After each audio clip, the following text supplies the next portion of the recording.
नमस्कार दोस्तों, books education channel में आपका स्वागत है। इस वीडियो में चर्चा करेंगे हम कक्षा 12वीं की पुस्तक अंतरा से। कविता है तोड़ो, उसके प्रश्न और उत्तर। इससे पहले वीडियो में हमने इसकी व्याख्या का वीडियो एक अपलोड किया हुआ है, आप व्याख्या समझने के लिए उसे देख सकते हैं। चलो आइए प्रश्नों पर चर्चा करते हैं। पहला प्रश्न है, पत्थर और चट्टान किसके प्रतीक हैं? पत्थर और चट्टान किसके प्रतीक हैं? देखिए, वैसे तो पत्थर और जो चट्टान है वो कठोरता के प्रतीक होते हैं, क्योंकि दोनों ही कठोर होते हैं, लेकिन यहां पर वो किसी अन्य अर्थ में है। उत्तर लिखेंगे, पत्थर और चट्टान शब्द उन बाधाओं के प्रतीक हैं जो सृजन के मार्ग में आती हैं। सृजन का मतलब होता है निर्माण।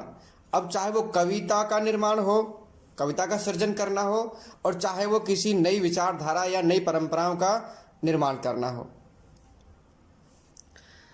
चाहे खेती की जमीन हो जिसमें कंकड़ पत्थरों के कारण उपज नहीं होती, चाहे वे साहित्यकार हो जो रूढ़ियों के बंधन के कारण नव साहित्य सृजन नहीं कर पाते, इन बाधाओं को तोड़कर ही नव सृजन किया जा सकता है। तो आपको समझ में आ गया होगा कि पत्थर और चट्टान किसके प्रतीक हैं?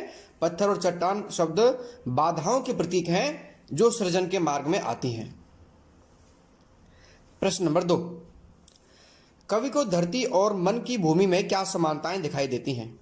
अब देखिए, धरती और मन, यहां कवि ने कविता में दोनों को ही एक साथ रखने का प्रयास किया है कि जैसे धरती होती है वैसे मन भी होता है।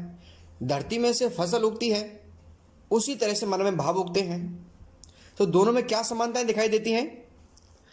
कवि को धरती और मन में बहुत सारी समानताएं दिखाई देती हैं। जिस प्रकार धरती के उपजाऊ बनने में कंकड़, पत्थर, चट्टान आदि बाधाएं उत्पन्न करती हैं, उसी प्रकार रूढ़ी, रीति रिवाज आदि मन की उर्वरता अर्थात व्यवहार में बाधाएं उत्पन्न करती है। जैसे कि धरती में कंकड़, पत्थर, चट्टान आदि होते हैं तो वो फसल को नहीं उगने देते, क्योंकि ढंग से जोताई नहीं होती और ना ही उनमें ढंग से बीज उग पाते हैं। उसी प्रकार से कंकड़ पत्थरों के समान ही रूढ़ी, रीति रिवाज भी होते हैं। ऐसी परंपराएं होती हैं जो समाज को पीछे की तरफ धकेलती हैं, उसे आगे नहीं बढ़ने देती हैं। तो ये मन की उर्वरता को या व्यवहार को खत्म कर देती हैं और व्यवहार में बाधाएं उत्पन्न करती हैं। जिस प्रकार भूमि को उपजाऊ करने के लिए बांझपन और अनुर्वरता को खत्म करना जरूरी है, उसी प्रकार मन की ऊब और खींच को भी खत्म करना जरूरी होता है। मिट्टी में रस के लिए उसे जोतना और सिंचाई जरूरी होती है, वैसे ही मन को भी स्वस्थ चिंतन और नवीन विचारों को अपनाने पर मंथन करना पड़ता है। यदि जब तक आप खेत को जोतोगे नहीं, तब तक उसमें फसल, बीज उगने की संभावना कम होती है, क्योंकि मिट्टी को जोतने से उसमें रस भर जाता है। कहने का मतलब है कि उसमें विभिन्न प्रकार की गैसें समाहित हो जाती हैं, सूर्य का प्रकाश उसमें भर जाता है, पानी उसमें भर जाता है, जिससे कि बीज को ठीक तरह से पोषण मिलता है। ऐसे ही हमारा मन होता है। मन में जब तक स्वस्थ चिंतन और नवीन विचार नहीं होंगे, बोलने की स्वतंत्रता नहीं होगी, तब तक वो मन या जो कवि हृदय है वो नई रचना नहीं कर सकता, वो नए तरह का साहित्य नहीं लिख सकता। तो ये दोनों में समानताएं थी। धरती और मन दोनों लगभग एक जैसे होते हैं कवि के अनुसार। प्रश्न नंबर 3 है, भाव सौंदर्य स्पष्ट कीजिए। मिट्टी में रस होगा ही जब वह पोसेगी बीज को, हम इसको क्या कर डालें इस अपने मन की खींच को, गोड़ो गोड़ो गोड़ो। ये 3 पंक्तियां हैं, कविता की व्याख्या करते समय भी हमने बताया था। अब ये प्रश्न है, तो प्रश्न में हमें थोड़ा सा इसको उत्तर की तरह लिखना है। तो भाव सौंदर्य क्या होता है? जब हम काव्य सौंदर्य स्पष्ट करते हैं तो उसके 2 भाग होते हैं, एक भाव सौंदर्य और एक कला सौंदर्य, शिल्प सौंदर्य। कला सौंदर्य को शिल्प सौंदर्य भी बोलते हैं। तो यहां पर केवल भाव सौंदर्य पूछा है, इसलिए हम यहां केवल भाव सौंदर्य ही लिखेंगे। भाव सौंदर्य का मतलब होता है उस काव्यांश का, उन पंक्तियों का भाव। तो कवि कहते हैं कि जिस तरह मिट्टी को जोतने से उसमें रस आ जाता है और वह बीज को अंकुरित करने में सहायक हो जाती है, उसी प्रकार मन की खींच और ऊब को भी नष्ट कर देने से मन में श्रेष्ठ सृजन करने के विचार उत्पन्न हो सकेंगे। इसलिए मिट्टी को गोड़ो और गोड़ो तथा मन में चिंतन और मनन के माध्यम से मन को निर्मल करते रहो। कवि यहां यही कहना चाहता है कि जिस तरह से मिट्टी को हम जोत करके उसे उर्वर बनाते हैं, ठीक उसी तरह से अपने मन को भी गोड़ लो, मन की भी जुताई करो और उसमें जो खीज है, जो ऊब है, उसको बाहर निकाल दो और नया रस आने दो, नए विचार आने दो।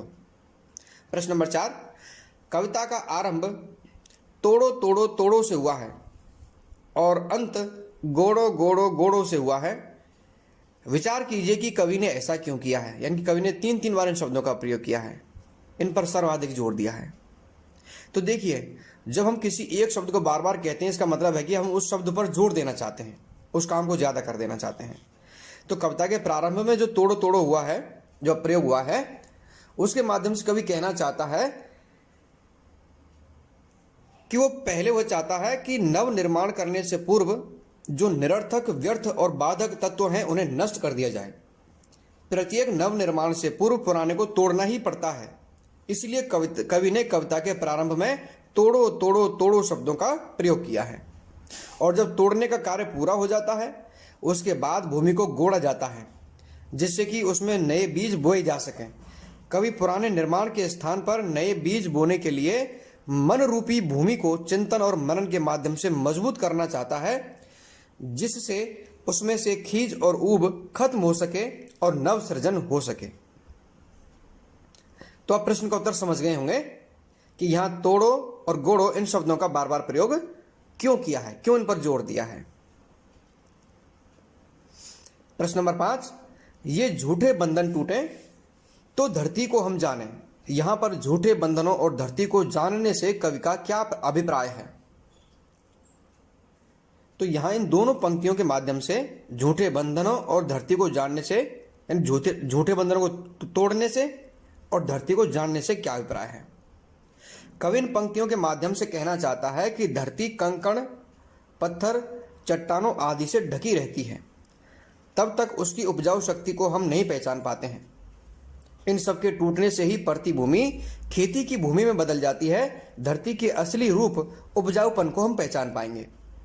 मनुष्य के मन को बांधे हुए ये झूठे बंधन, रूढ़ी, रीति रिवाज जब तक पीछा नहीं छोड़ेंगे, तब तक इन बंधनों को नहीं तोड़ा जाएगा।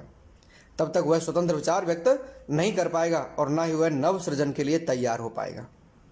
तो कवि यह कहना चाहता है कि हम संसार के झूठे बंधनों को तोड़ दें जो हमें फालतू में बांधे रखते हैं, जिनकी समाज में आज प्रासंगिकता नहीं है, लेकिन हम उन्हीं परंपराओं, रूढ़ी, रीति रिवाजों पर आज चिपके हुए हैं और समाज का नुकसान कर रहे हैं। तो धरती से तुलना की है कि जिस तरह से धरती में कुछ नया उगाने के लिए उसे नई तरह से तैयार करना पड़ता है, उसी तरह से हमें अपने सृजन को, अपनी जो प्रतिभा है उसको भी हमें उसी तरह से तैयार करना है। प्रश्न नंबर 6, आधे आधे गाने के माध्यम से कवि क्या कहना चाहता है। आधे आधे गाने का मतलब तो यही होता है कि अधूरा गाना। अधूरा गाना कोई क्यों करता है कि जब उसको पूरा गाना नहीं आता हो या फिर उसकी इच्छा नहीं कर रही हो, पूरा गाने की इच्छा नहीं कर रही हो। 2 कारण हो सकते हैं। तो आधे आधे गाने के माध्यम से कवि यह कहना चाहता है कि कवि का मन जब ऊब और खीज से ग्रस्त होता है तो वह सार्थक साहित्य की रचना नहीं कर पाता। उसके गीत आधे अधूरे, निष्प्राण से प्रतीत होते हैं। इस खीज और ऊब को मिटाकर वह नव सृजन कर सकता है। उसके मन को आनंद और उल्लास, स्वस्थ व स्वतंत्र चिंतन की जरूरत है। तो क्या कहना चाहता है कवि? कवि कहना चाहता है कि आधे आधे गाने व्यक्ति या मनुष्य या कवि वो इसलिए रखता है, इसलिए ही करता है क्योंकि वो पूरा गाने की या तो उसको स्वतंत्रता नहीं होती या फिर उसको पूरे गाने की इच्छा है नहीं। और ऐसा जो मन मुटाव है कि वो पूरा बोलना ही नहीं चाहता, समाज को सब कुछ, यानी कि जो अपना पूर्ण है वो देना ही नहीं चाहता। क्यों नहीं देना चाहता? कि उसके सामने कुछ बाधाएं हैं जो उसको पूर्ण देने से या पूरा देने से रोकती हैं। तो उन जब तक हम उन बाधाओं को खत्म नहीं करेंगे तब तक पूरा गाना नहीं गाया जाएगा, अर्थात हम समाज को अपना संपूर्ण नहीं दे पाएंगे। तो विद्यार्थियों, आपको ये प्रश्न समझ में आए होंगे, कविता भी समझ में आई होगी। आपको इस पाठ से संबंधित कोई भी समस्या हो तो आप कमेंट बॉक्स में अपने प्रश्न लिख दें, उनका यथासंभव जवाब दिया जाएगा। और इस वसंत आया और तोड़ो दोनों ही कविताओं के MCQ भी यानी मल्टीपल चॉइस क्वेश्चन भी इस चैनल पर उपलब्ध हैं, आप वहां से देख सकते हैं। और दूसरे वीडियो यानी इस कक्षा के दूसरे वीडियो देखने के लिए भी आप इस YouTube चैनल में सर्च कर सकते हैं। धन्यवाद।